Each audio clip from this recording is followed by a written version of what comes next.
Demon sigils aren't just creepy symbols for set dressing. They're ancient, powerful marks that have terrified people for centuries. In horror movies, these sigils aren't just background art. They're the keys to summoning, binding, and unleashing supernatural forces that can't be stopped by faith or fire. Today, I'm breaking down 8 horror movies that don't just use made-up runes, but real demon sigils and occult symbols, each one with a history, a purpose, and a terrifying role in the story.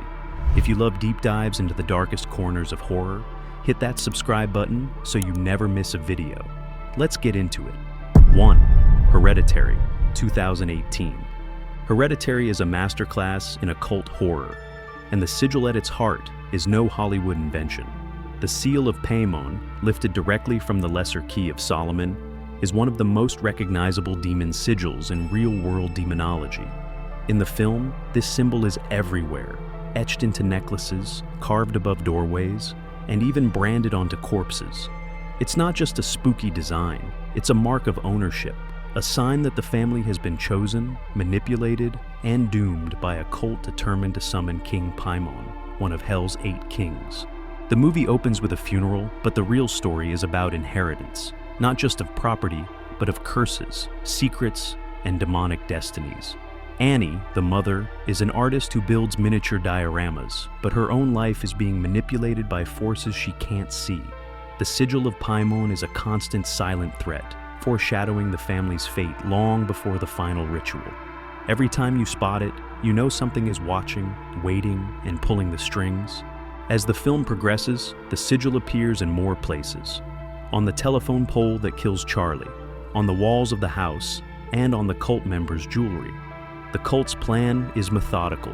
They orchestrate deaths, possessions, and betrayals, all to prepare a male host for Paimon. The sigil is both a clue and a curse, turning the movie into a puzzle box of dread. By the time the cult's plan is revealed, the sigil has already claimed its victims, and Paimon's power is absolute. The final scene, with Peter crowned as Paimon in a treehouse surrounded by worshippers, is a chilling reminder that some symbols are more than just art. They're invitations for evil to enter. 2. The Conjuring 2, 2016. The Conjuring 2 doesn't just give us jump scares and haunted houses, it gives us Valak, the demon nun, and her real sigil hidden in plain sight. The filmmakers took inspiration from the actual sigil of Valak, a demon listed in the Ars Goetia as a childlike spirit who commands legions of serpents. In the movie, Valak's sigil is everywhere. It's woven into the wallpaper, hidden in paintings, and even spelled out in the letters of Valac around the Warrens' home. The story follows Ed and Lorraine Warren as they travel to Enfield, England, to help the Hodgson family, whose daughter Janet is being tormented by supernatural forces. At first, it seems like a classic poltergeist haunting, but as the Warrens dig deeper, it becomes clear that Valac is the true force behind the terror. The demon sigil is a constant, silent presence, foreshadowing the reveal of Valak's identity. The sigil's presence is a constant reminder that Valak's influence is everywhere, even when she's not on screen. The demon's power is tied to her name and her symbol.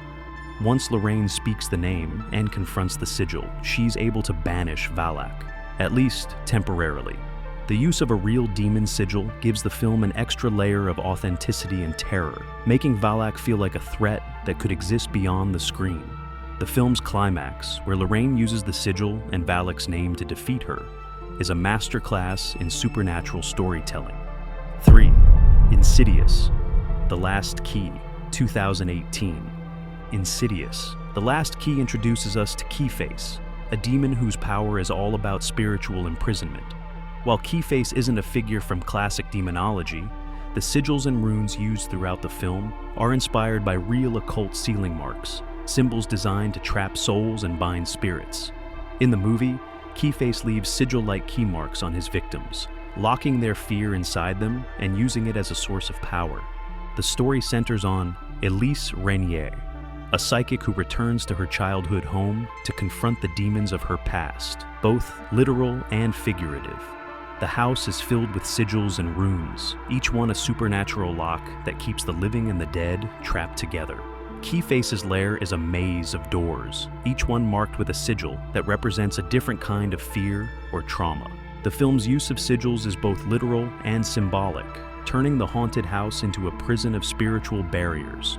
The only way to break free is to confront the source of the trauma and unlock the doors, both physical and psychological, that keep the demon in control.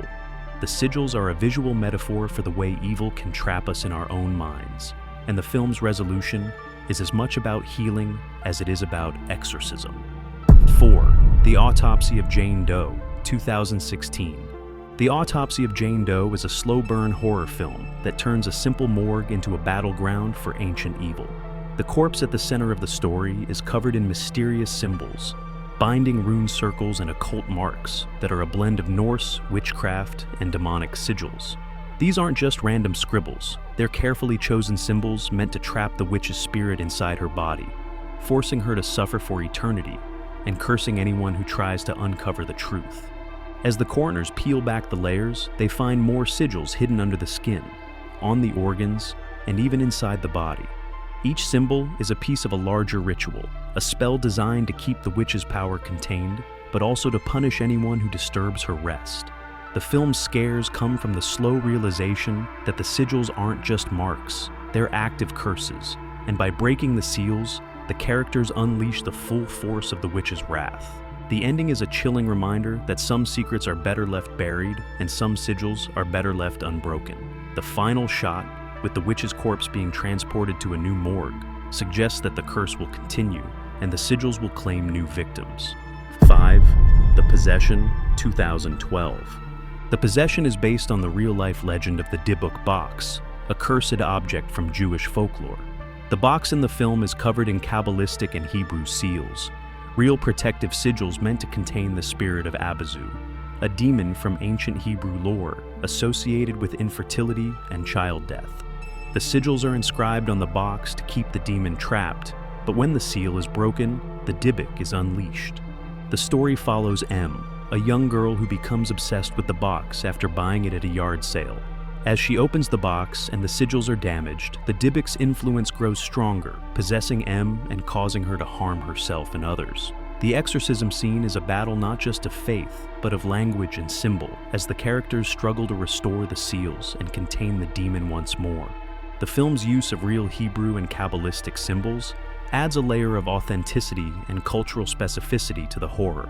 The Dybbuk's power is tied to the box and the sigils that bind it.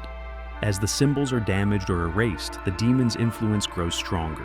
The possession serves as a reminder that certain symbols hold power, and breaking them can unleash forces that are impossible to control. 6. The Devil's Candy, 2015. The Devil's Candy is a heavy metal horror film that uses demonic sigils and glyphs to turn art into a satanic conduit. The story follows Jesse, a struggling painter who moves his family into a rural Texas house with a dark past. As Jesse begins to paint, he finds himself compelled to create disturbing images filled with inverted crosses and demonic symbols, many of which are inspired by real sigils associated with Samael, the Angel of Death, and other figures from occult lore. The sigils in Jesse's paintings aren't just artistic flourishes, they're channels for a whispering force that wants blood, sacrifice, and chaos. The more Jesse paints, the more the demonic influence takes hold, threatening his sanity and his family's safety. The film's use of sigils is both visual and psychological, turning creativity into a battleground for the soul. The Devil's Candy is a reminder that art can be a portal, and that some symbols are better left unpainted.